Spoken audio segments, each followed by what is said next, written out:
देहाच्या निरसने पाविले अथवा देहाच्या निरसने पाविले अथवा माझी आयुषी काया जवान हे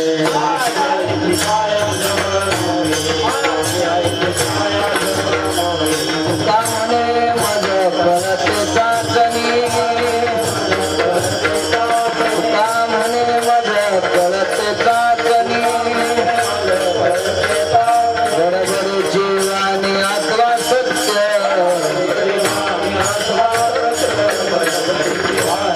तुका म्हणे मज कळते चाचणी तुका म्हणे मज कळते चाचणी गडबड जीवानी आत्मा सत्य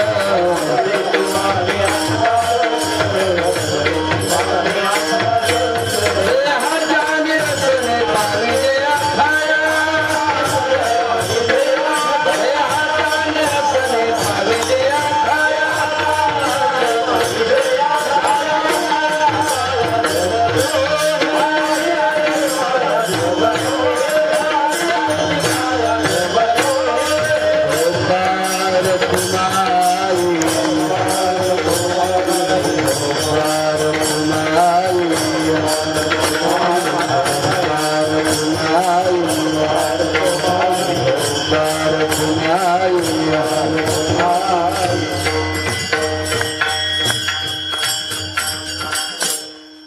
हॅलो रामदास महाराज त्याला साथ कधी माऊली महाराज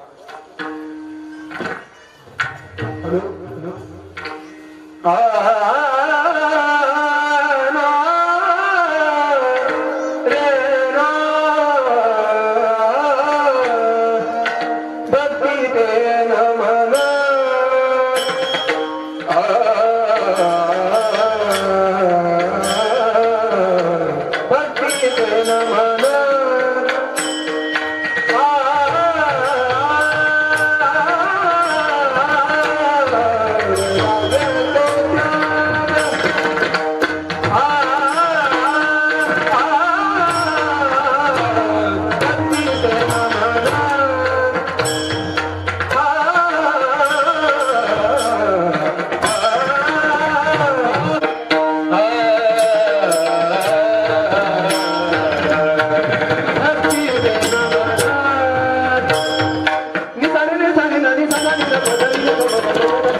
ज्ञान ब्रह्मी भोग ब्रह्मतनु देहाच्या निरसने पाविजया ठाया गागवी धान्य झाल्या घडे पाक एका विन एक कामा नये देहाच्या निरसने पाविजया ठाया माझी आई शिकाया जवण हे तुका म्हणे मज कळते चाचणी बडबडेचे वाणी अथवा सत्य देहाच्या निरसने पाविजया ठाया माझी आई शिकाया जवण हे नमो विठ्ठला राजया पांडुरंगा नमो रुक्मिणी माऊली ज्ञान गंगा नमो पुंडलिका नमो चंद्रभागा नमस्कार माझा रुक्मिणी पांडुरंगा पांडुरंगा करू प्रथम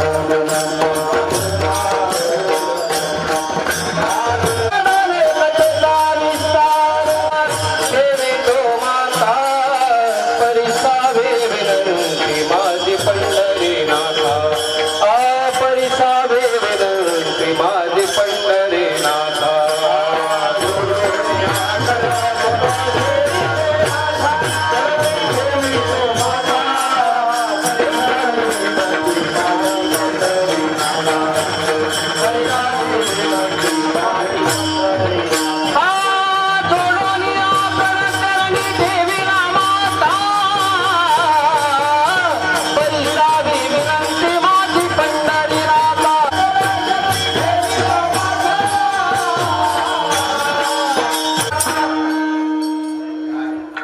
गंगा गुरुव्रत मनमन दुसरे चरण संताची त्यांच्या कृपा दाने कथेचा विस्तारू बाबाजी सद्गुरुदास तुका मनोजवं मारुत तुल्य वेगम जितेंद्रियं बुद्धिमतां वरिष्ठं वातात्मजवानरायुत मुख्यं श्रीरामदूतं शरणं प्रपद्ये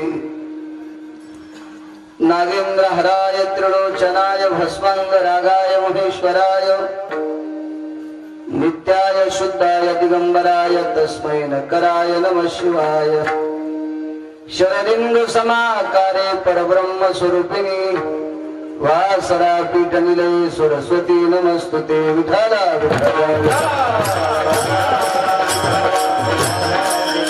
आता वैवासित पावनाती भासती पंचानन समाना तया श्रोत्याची आचरणी जाना साष्टांग नमन करीत असो वाद्यभूषित पावन तो प्रत्येक शामरेंद्रा समान तयाची आचरणी जान साष्टांग नमन करीत असो आता गान गंधर्व देवता कोकिळ कंठ स्वर अराका जी कीर्तनी वैवासित लोका तयाची आचरणी नमन गा मजदी सदसो परम विख्यात जो जान ब्रह्मयाचा सुतो नारद गान नाम तितिक्षु तयाची आचरणी नमन गा जेने धर्म जितविलाची बळी तो संभाजी जान नवाळी कावतरला जयाची आकुली तया छत्रपतीची आचरण कमळी साष्टांग नमन करीत सो विठाला विठाला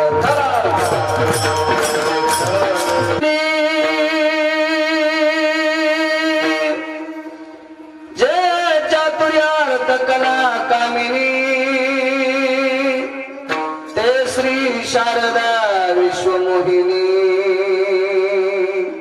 नमस्कार दिव्या नदी दिव्य गोदा तटीचा विलासी सदा प्रिय जो सज्जना वैष्णवासी जयावर्णिता प्रेम अत्यंत चित्ता नमस्कार माझा श्री गुरु एकनाथा विठाला विठाला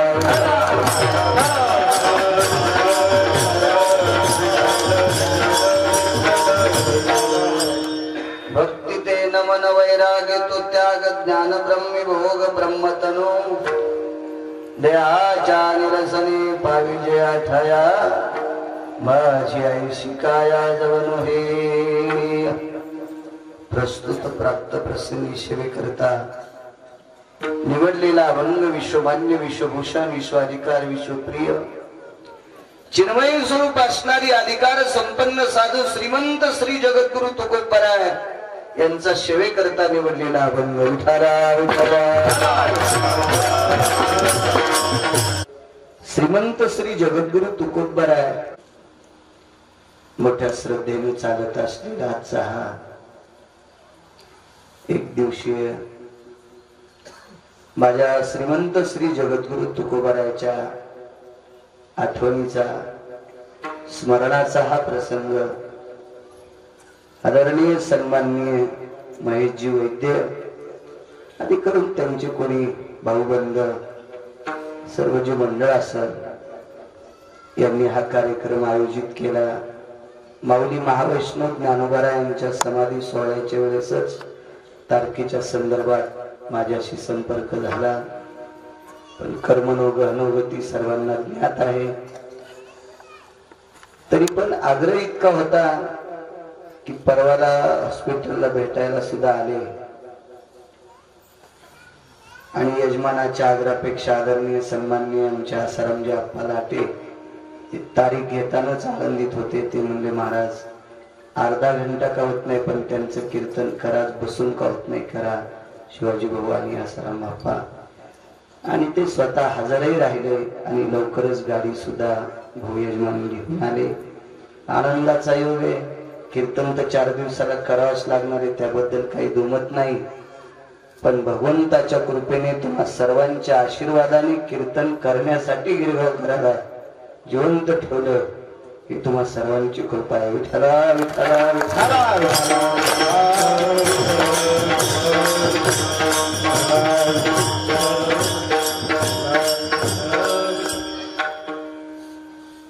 आजच्या अभंगाद्वारे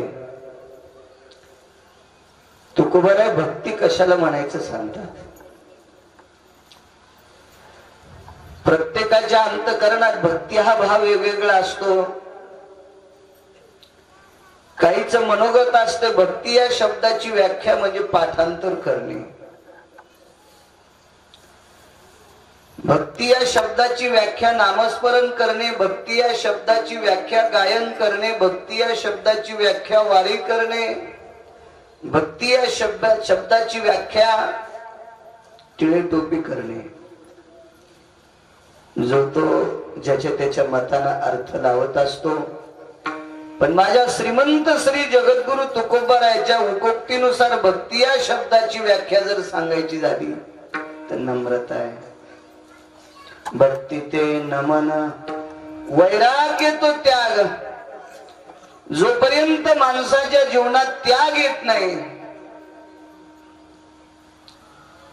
या शब्दाची व्याख्या आहे वैराग्य. नम्रता जोपर्यंत येत नाही तोपर्यंत माणूस भक्तीच्या यादीत येत नाही. भक्ती आणि वैराग्य या दोन गोष्टीचं मूर्तिमंत प्रकरण तुम्हा सर्व जणांनी आशीर्वाद द्यावा. तुमच्या समोर मांडण्याचा प्रयत्न करतो.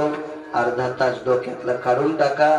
जेवढा वेळ करता येईल तेवढा वेळ करतो. विठाला विठाला विठाला.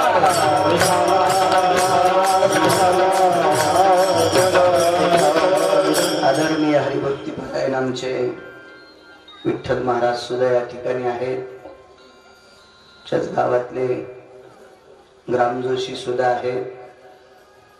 वेळात वेळ काढून विठ्ठल महाराज या ठिकाणी मनाचा मोठेपणा करून आलेत. महाराजांना सुद्धा प्रणाम, ग्रामजोशींना प्रणाम आणि पंचक्रोशीतून आलेला सर्व श्रोता वर्ग, आदरणीय बाळासाहेबजी भाऊ असतील, डाळेजी असतील, आदी करून सर्व गावातले वारकरी टाळकरी सर्व आडनावाची मंडळी, आदरणीय महेश्वर अतूट प्रेम करणारे सर्व त्यांचे मित्रमंडळी, साऊंड सिस्टीम वाले, कॅमेरावाले, पदंगाचार्य बापू महाराज आदी करून सर्वांना प्रणाम करतो. मस्तक माझा पायावरी या वारकरी संतांच्या विठला विठला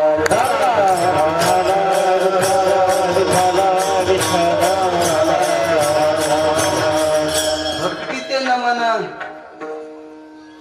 जोपर्यंत माणूस नम्रतेच्या यादीत येत नाही तोपर्यंत भक्तीच्या यादीत येत नाही. भक्ती संप्रदायातला पहिला वर्ग आहे एक, आणि भक्ती संप्रदायातलं विवेकाचं टोक हे दोन, भक्ती संप्रदायातला कळश हे तीन. मुद्दा किती गोडे लक्षात ठेवा. जोपर्यंत संप्रदायात यायचं आहे त्याच वेळेला येता येते भक्तीच्या यादीत यावं लागतं. म्हणजे पहिला वर्ग आहे एक. दुसरी गोष्ट, भक्ती संप्रदायाचं शिखर आहे. जगाच्या मालकाला तो माणूस आवडतच नाही जोपर्यंत भक्तीच्या यादीत येत नाही. आणि भक्ती या शब्दाची व्याख्या आहे नम्रता. जोपर्यंत माणूस नम्र होत नाही तोपर्यंत जगाच्या मालकाला आपलंस करता येत नाही.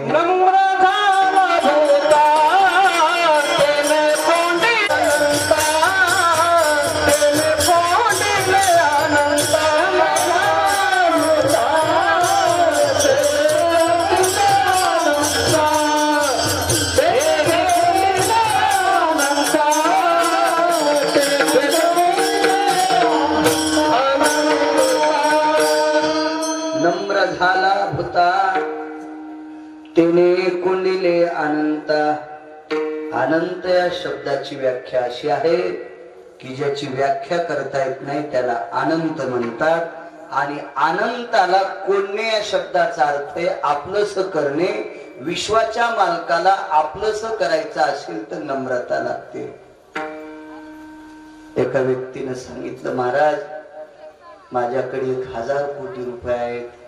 वेडा आहेस म्हणलं तू.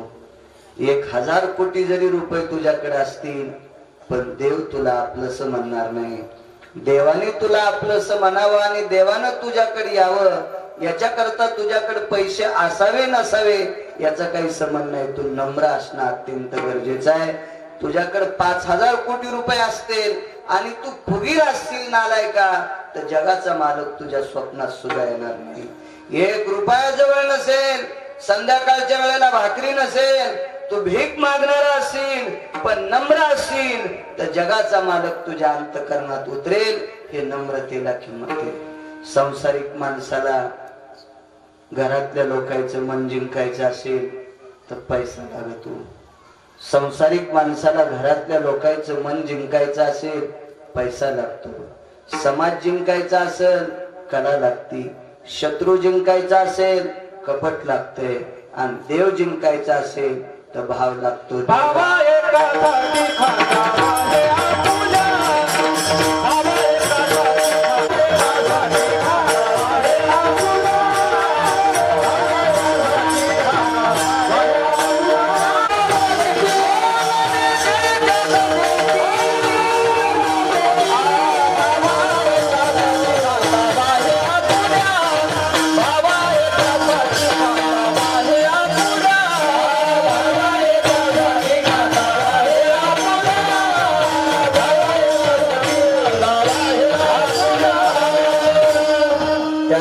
पायी घाला मिठी मोल निघे जगजेती.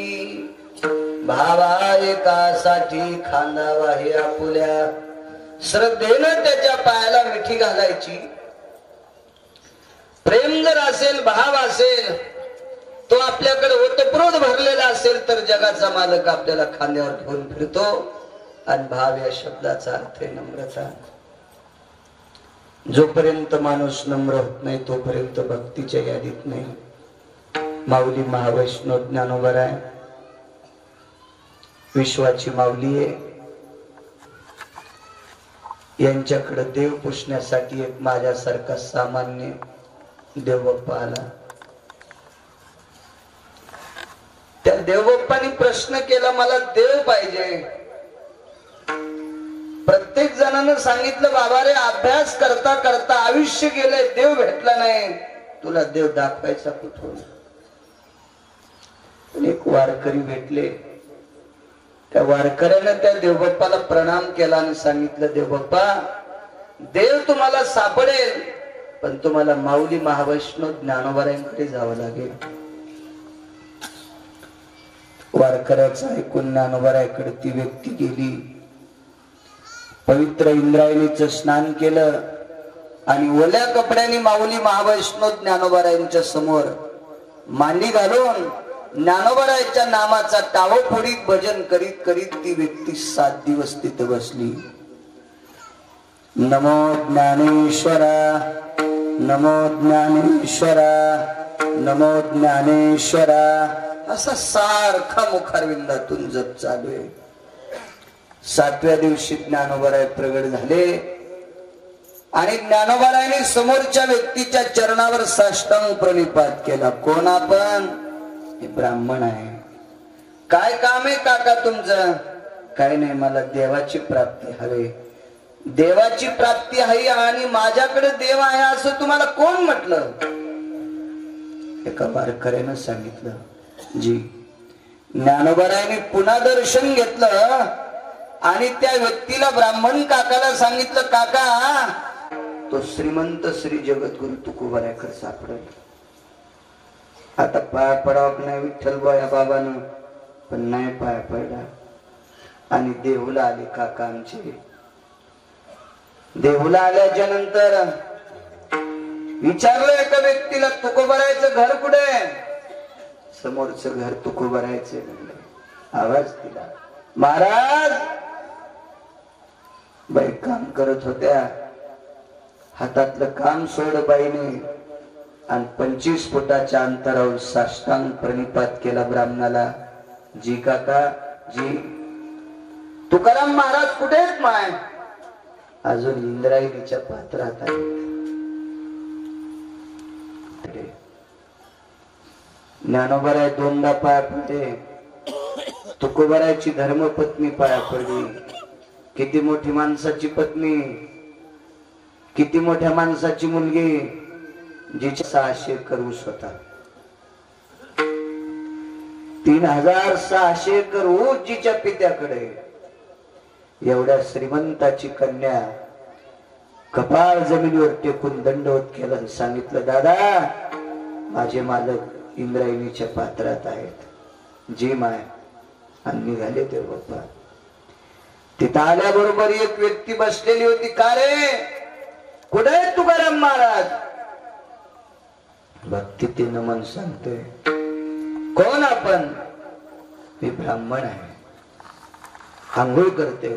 सांगावं त्यांना मी तुमच्या भेटी करता ब्राह्मण आलाय म्हणून. धोत्र सांभाळीत बसलेला व्यक्ती धावत गेला आणि तुकोबारायला सांगितलं, बाबा आपल्या भेटी करता एक देवबाप्पा आलेत. आंघोळ सोडली तुकाराम महाराजांना. तशीच ओल्या कपड्यानं बाहेर आले. 75 हाताचं पागुट घातलेलं डोक्याला, पांढर शुभ्र धोत्र, अंगात पांढर शुभ्र शर्ट, आकड्याची काठी, कुरकुर वाजणारा बूट आणि तुकोबारायांनी ओल्या कपड्याने त्या व्यक्तीच्या चरणावर साष्टांग प्रणिपात केला. कोण आपण? मी तुकाराम आहे. काव म्हणे ज्ञानोबारायांनी मला तुमच्याकडे पाठविलं. विचारलं तुकोबारायांनी, कशा करता पाठविलं काका? गेल्या 7 दिवसापासून मी ज्ञानोबारायाकडे देवाच्या प्राप्ती करता धरण धरून बसलो होतो. जी काय म्हणाले ज्ञानोबाराय? काही नाही. ज्ञानोबारायांनी माझं 2 वेळेला दर्शन घेतलं आणि त्यांनी सांगितलं, देव मी दाखवू शकत नाही, देव तुम्हाला तुकाराम महाराज दाखवतील. तुकाराम महाराज तर पाया पडलेच होते. तुकाराम महाराजांनी या सर्वसामान्य ब्राह्मणाकडे पाठ केली आणि पवित्र इंद्रायणीकडे तोंड केलं, रडू लागले. इंद्रायणी मातेनं प्रश्न केला, तुकोबाराय का रडता? देवापासूनच देवबाप्पा आलेत, पण देवाची भेट नाही झाली. कोण ज्ञानोबाराय? महाविष्णू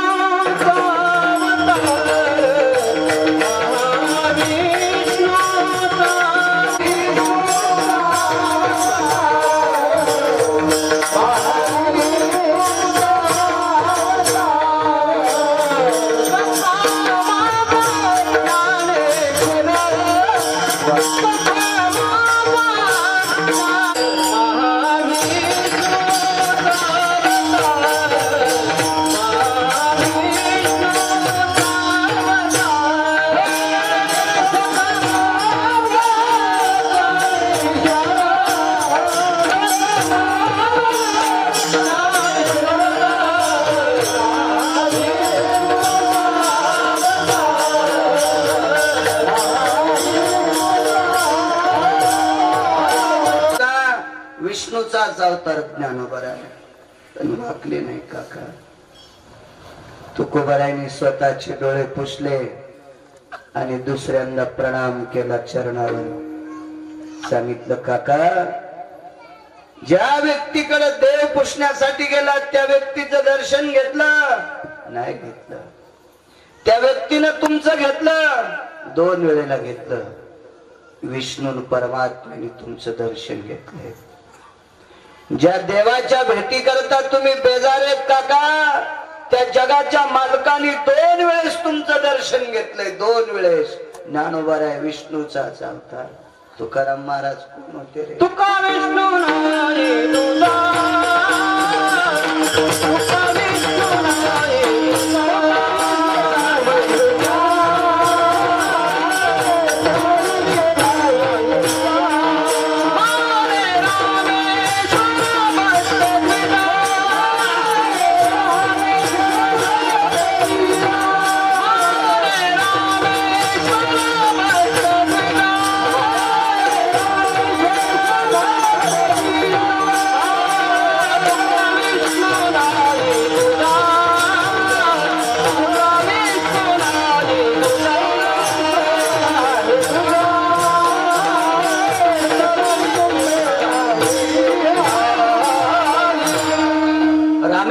शास्त्री सांगतात, त्या काळातला शास्त्रीवर महाराज पत्रिका टाकल्यापुरता शास्त्री नाही, चार लोक म्हणतात म्हणून शास्त्री नाही, ओरिजिनल शास्त्री पदवी कमवलेला शास्त्री. ओरिजिनल 111 कुंडी यज्ञ केला देव बाप्पा. 111 कुंडी यज्ञ विष्णू याग करायचं ठरलं, कशाने पेटवायचा यज्ञ.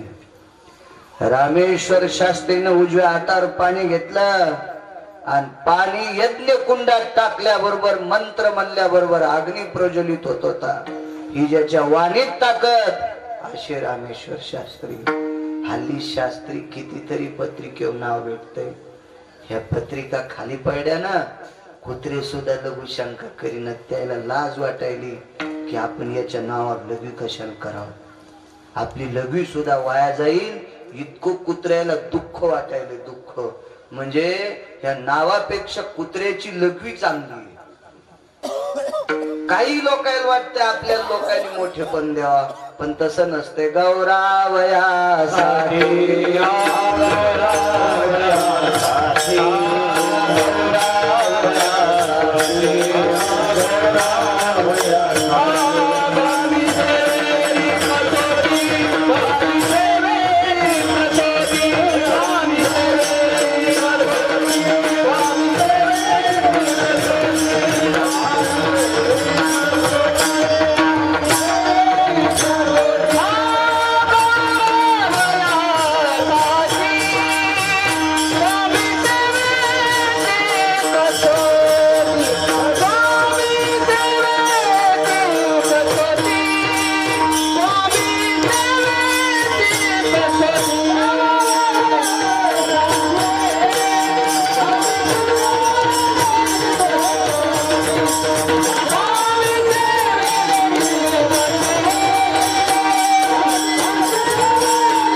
आपला त्या योग्यतेच्या परीक्षेत कसोटीत पास व्हावं लागतं.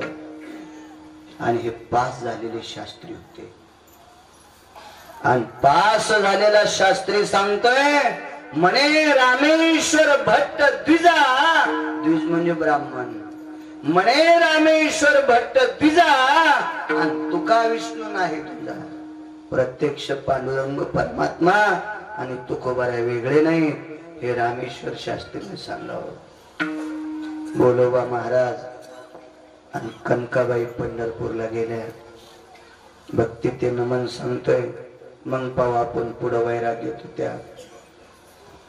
पंढरपूरला दर्शन घेण्यासाठी बोलोबा महाराज आणि कनकाबाई पोचले. त्यांच्या जाण्याचा इतिहास फार मोठा वेगळा आहे. वेगात सांगतो, पुढे सरकतो. पुंडलिकरायाच्या मंदिरापाशी कनकाबाईची भेट झाली. बोलोबा महाराजांनी बाजूला घेतलं. डोळ्यातून पाणी आले महाराज. आणि पत्नीला सांगितलं, प्रिये, गेल्या 35 वर्षापासून पांडुरंगाची वारी करतो, आतापर्यंत त्याच्या पुढे हात पसरला नाही. तू बाई आहेस बरं, काय मागशील? आमच्या घराण्याचं नाव मातीत घालू नकोस, तुला विनंती आहे. पत्नी या नात्याने विनंती केली. जी मालक नाही काय मागत. बोलोबा महाराजांनी पांडुरंगाचं दर्शन घेतलं, पुढे सरकले. आणि कनकाबाईनं पांडुरंगाच्या चरणावर डोकं ठेवलं आणि पुढे सरकल्या. आवाज आला, कनकाबाई. बाईनं माग फिरून पाहिलं, ओळखीचा माणूस नाही. बाई म्हणेल आपल्याला, पण कनका कसा म्हणेल? समोर पाहिलं मालक एक कनका म्हणेल, पण नवरा बाई कसा म्हणेल? शंका आहे बाईची. पाठीमागचा बाई म्हणेल, कनका म्हणणार नाही. पुढचा कनका म्हणेल, बाई म्हणणार नाही. मग मला कनकाबाई कोण म्हणतंय? दुसऱ्यांदा आवाज आला, कनकाबाई. मालक वापस आले, हाताला स्पर्श केला. कनके, हिशोबात राय बरं. तेच बोलत आहे, ते विटेवरच बोलतय, सांभाळून राह थोडस. तिसऱ्यांदा आवाज आला, कनकाबाई. वापस फिरल्याने विचारलं, देवा तुम्ही? हो मी बोलतो. विटेवरून खाली उडी मारली. काय माय? काय नाही. मला कशा करता कनकाबाई म्हणता? काही नाही कनकाबाई, एक इच्छा आहे, तुम्ही काहीतरी मागावा.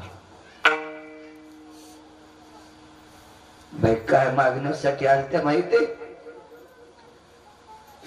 तुमचं भजन करावं असं पोरबाला पोटी जन्माला यावं. तुमचं भजन करावं असा मुलगा माझ्या पोटी जन्माला यावा. पण मालकानं चंद्रभागेच्या पात्रात सांगितलं होतं, कणके मागू नकोस तू काही त्याला, आपलं नाव मातीत घाल नकोस. क्षमा सविदेवा, माफ करा. विटेवरच्या मालकानं सांगितलं, कनका मागा काहीतरी मागा. राग आला आणि कनकाबाईनं सांगितलं, तुला जर काय कमी पडत असली देवा तर आमच्याकडून मागून घे.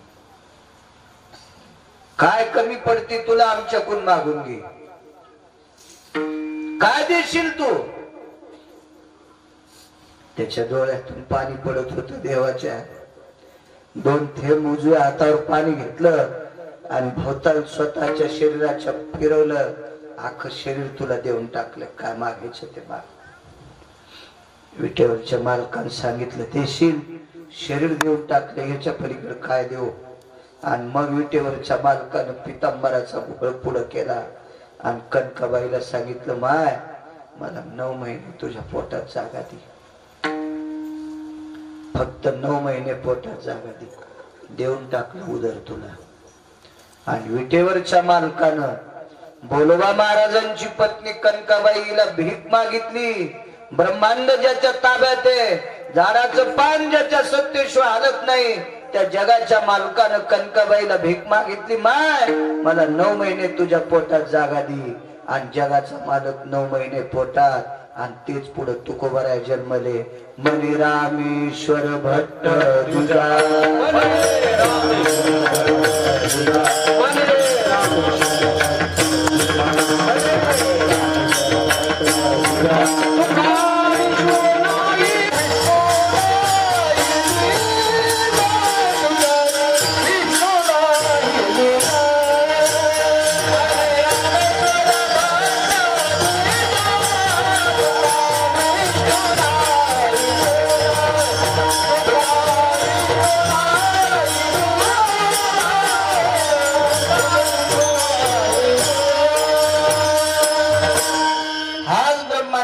मालक 9 मास 9 दिवस कनकाबाईच्या पोटात. आणि मग तुकोबाराय जन्माला आले. दृष्टांत संपला. महाविष्णूचा अवतार सखा माझा ज्ञानेश्वर. पार पडे देव बाप्पाच्या. प्रत्यक्ष तुका विष्णू नाही तुझा रामेश्वर शास्त्रीनं सांगावा. पांडुरंगाचाच अवतार तुकोबाराय आणि ते पाय पडले. आता तर देव कळायला पाहिजे का नाही? पण जोपर्यंत नम्रता नाही तोपर्यंत देव सापडत नाही. पण पाठीमागचा दृष्टांत बघा. विष्णूचा अवतार ज्ञानोबाराय वारकरी आहे, पाया पडले. विष्णूचा अवतार तुकोबाराय वारकरी आहे, पाया पडले. ज्ञानोबारायचा जर विचार केला तर ज्ञानियांचा राजा, जिथं ज्ञानाचं टोक संपतंय ते ज्ञानोबाराय. 4-2 पुस्तकं पाठ असणार नाही. जिथं ज्ञानाचं टोक संपत आहे ते ज्ञानोबाराय. भाषा 2-4 ज्यांना येतात ती माणसं कशात मावणं. 4 भाषा ज्याला येतात ना ते माणसं कशात मावणं. जरा जुरा इंग्रजी येते का? मुंबई सारख्या ठिकाणी राहा महेश, एखाद्या नोकरी लागा आणि गावाकडे दिवाळी लिहावा. ते शेतात काम करणाऱ्याला नीट बोलत नाही सुमल्या. त्याला वाटते मुंबईला जाऊन मी फारच जिंकलंय का. छोट्या तुला एक भाषा इंग्रजी नीट बोलता येते तर काळ्या माईमध्ये रक्ताचं पाणी करून घाम गाळणाऱ्या, मोती तयार करणाऱ्या शेतकरी राजाला हसायलाच पांचटा. तुला 4च शब्द इंग्रजीतले नीट बोलता येते. 4 इतका फुगला. 56 भाषा येतो त्या ज्ञानोबारायला. 56 भाषेचा केला गौरव. हुरडा शब्द महाराष्ट्रात माहितीये. द्वात्रिभुवनाचा केलाशी हुरडा. विदेशातले लोक ज्ञानेश्वरी डोक्यावर घेऊन नाचते. काय ज्ञानोबारायच्या 56 भाषेचा जर विचार केला तर काय टोक असेल विद्वत्तेच. दुसरी गोष्ट सांगू, विज्ञानाने शहाणपणा केलाय. विरोध करत नाही विज्ञानाचा मी, कारण विज्ञानानं निर्माण केलेल्या गाडीत बसून रोग आलोय, म्हणून विज्ञानाच्या विरोधात बोलत नाही. पण विज्ञानानं किती शहाणपणा केल्यावर भिताड चलन सांगता येईल एखाद्याला? हो, डाळेची भिंत चालिता येते नाही, ती ज्ञानोबराय चालित होते. ज्ञानोबराय. अजून एक गोष्ट सांगतो, अगा सव्य मठ्ठाची आपण वृत्तीची आलेने आणि सर्व इंद्रिया भोभाने घ्राणने. ज्याची बुद्धी मठ्ठ असती त्याचं नाक मठ्ठ असतं आणि त्याच्या नाकामधला जो वायू असतो तो उष्ण असतो. म्हणून नखाला झालेली जखम रेड्याच्या नाकात नख घातलं की ती जखम नीट होत असती. इतक्या मठ्ठ वृत्तीचा प्राणी रेडा, आणि त्या रेड्याला सुद्धा वेद वदवायला लावले. कोणाची ताकद आहे?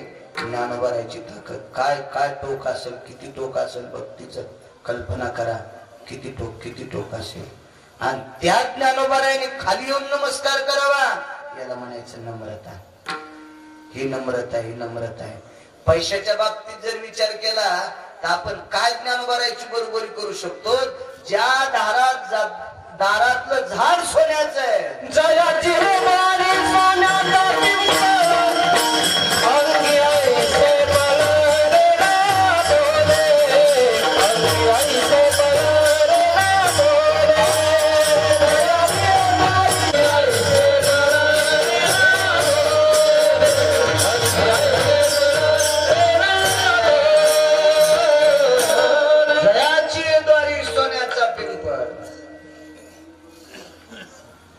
ताट सोन्याचा अनुष्यकर श्रीमंत घेईल, ब्रासलेट घेईल, सोन्याचा पिपळ विकत घेईल, बारीक. पण जिवंत झाड सोन्याचे, त्याची ताकद आहे का? बरं, सोनाराला बी द्यायची ताकद आहे का बाळासाहेब? नाही. जिवंत स्वर्णाचं झाड, जिवंत.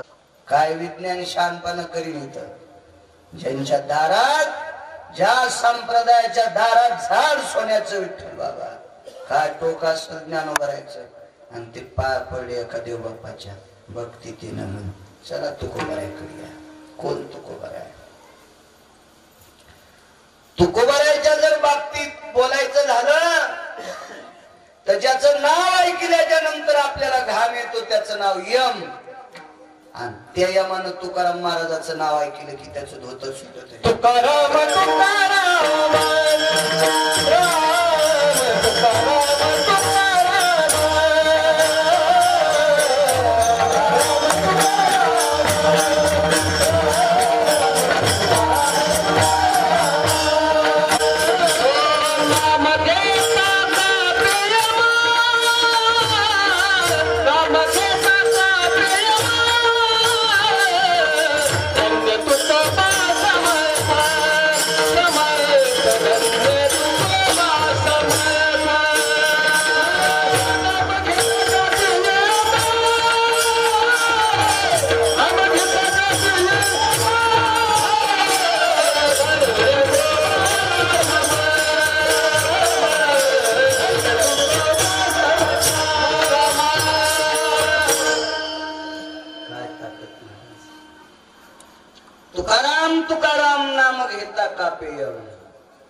ज्याचं नाव ऐकल्यावर आपला कष्ट सुटतो. मर हा शब्द न साहती.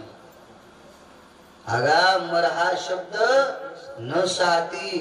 एखाद्याला म्हणा मरण तिकडं, काय तुझ्या बापाचं खालो का? हा, तो दिलंच आम्हाला काही? आपण मर म्हटल्यानं ते मरतय का? नाही. पण तितका शब्द सहन करीत नाही. इतका मर नावाचा शब्द घातक आहे. तर मारणारा यम किती घातक असेल कल्पना करा. आणि तो यम तुकाराम महाराजाचं नाव ऐकलं की त्याला घाम सुटतो. काय ताकद असेल तुकाराम महाराजाची, किती मोठं टोक असेल. नुसता यमाचा धोतर सुटत नाही तर तुकाराम महाराजाला नमस्कार केल्याशिवाय यम कामच करत नाही. काळ गुलाम सलाम करी तुकया करी तुकया करी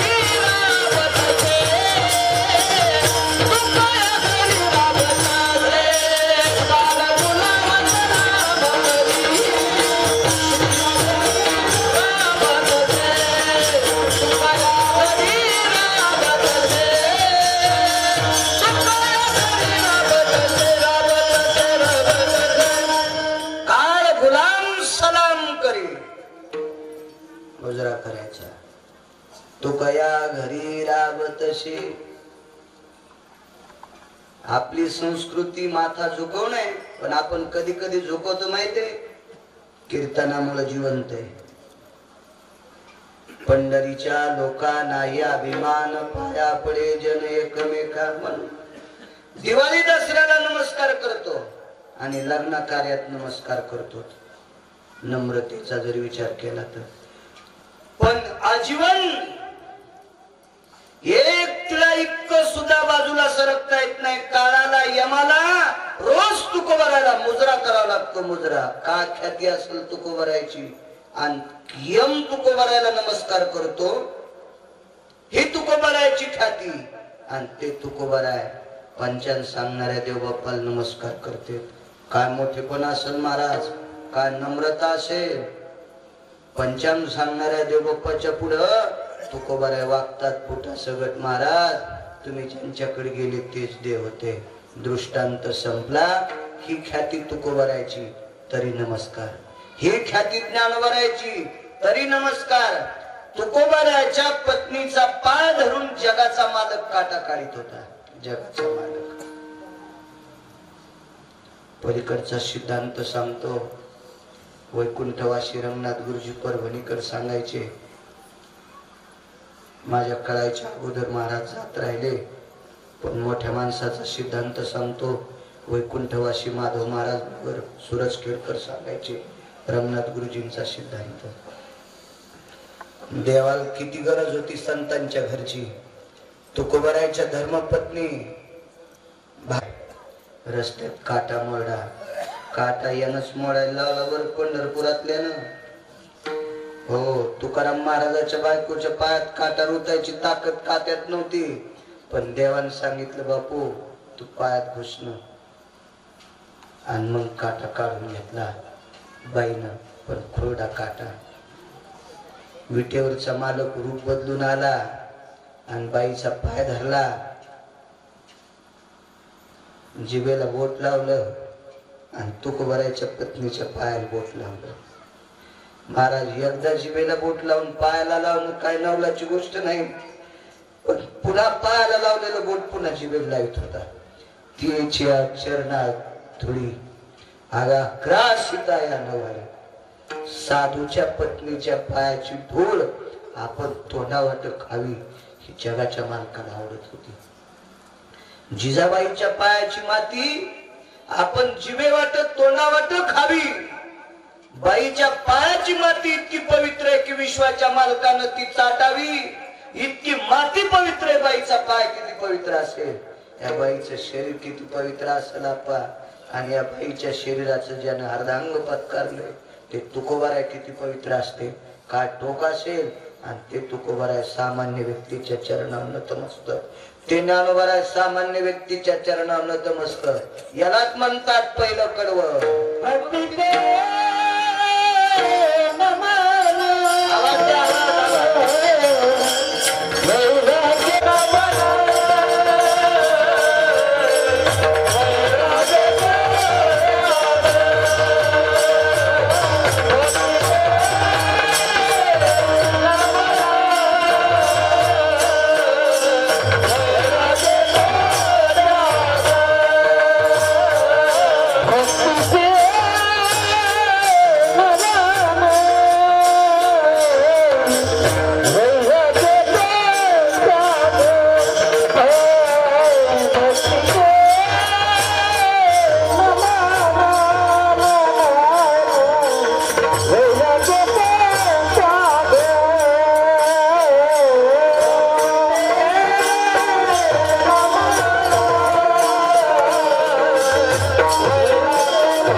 जोपर्यंत येत नाही तोपर्यंत माणूस भक्तीच्या यादीत येत नाही. एक पुरावा सांगतो पुढे सरकतो.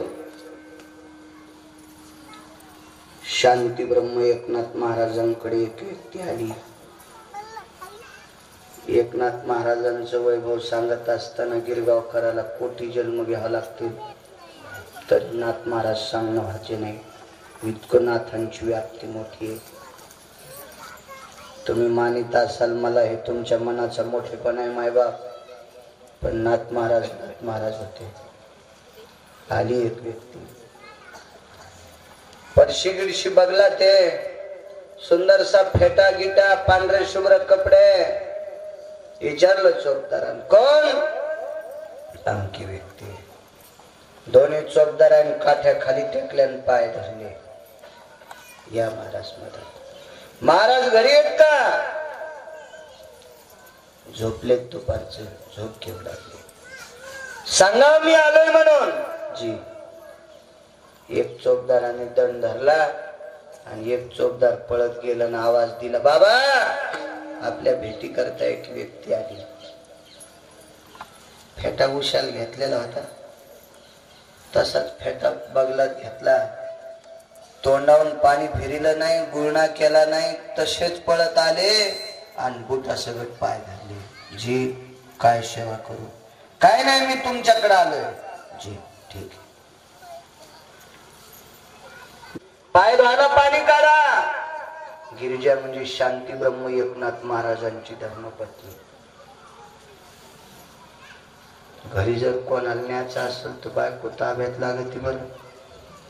हो लय माणसं बेजारी आहेत. मी 2477 गाव पाहिले. तुमचं गाव तर महेश 10 वर्षापूर्वीच पाहिले. हाल तुम्ही एकदा कीर्तन लय गाव पाहिले. बा घरी माणूस न्यायचा असेल तर पैसा नेता येत नाही बरं. बायको ताब्यात लागते आणि संन्याशाला नेऊन काय फायदा? मुंडक घालीन का चुलीत? बायको चतुर असली चालाक असली तरच 2 माणसं घरी न्यावं. ज्याची बायको ताब्यात नाही का त्यानं मंडपातच राम राम घातला पाहिजे. पाहुण्याला खुशाल बर का? हो. नाही तर आपलं मागचं मागच आपलं तिकडे जायचं पुढे राहणार. हो लय बेजारी माणसं या वागणुकीमुळं. फुरसणाला साधं समजायचं नाही बरं का. 5ची मोटर चालू आहे. महाराजांनी दांडात फुरसन पडलं. फुटला दांड. ऊस कोरडा पट एरंडच भिजली. शेजाऱ्याच भिजलं ते. हे फुरसणाला साधं समजायचं नाही. तसे घरी काय काय माणसं बायकोल मी काय समजितो तू काय नाही समजित पण दांड फोडी तिथे नको काय समजू दांड फोडी तिथे.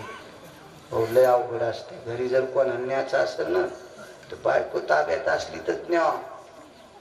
लय अवघड. लय काय काय बायका रामकृष्ण हरी हो इस्त्याच्या जवळ बसावं पण काय काय बायाचं तोंड नाही पाहावं. असं काय काय असतं. आणि काय काय माणसं ना मसन वाट्या जाळायची म्हणून न्यायचे ते बायकोच्या शब्दानच जळाली. काय काय इतकी शुद्ध काही काहीची खतरा असते. मला चेहरा पाहिल्याबरोबर कळती कोणाची बायको दाडे. पण मी ते गुतशी असताना माझ्याकडे दिलं नाही. ती जनगणना करायचीच नाही मला. नग मी इतक्या लवकर कालच मला देवानं फुकून टाकलं. मरता मरता वाचिलं कशाला इतकं इचकू. विठाला विठाला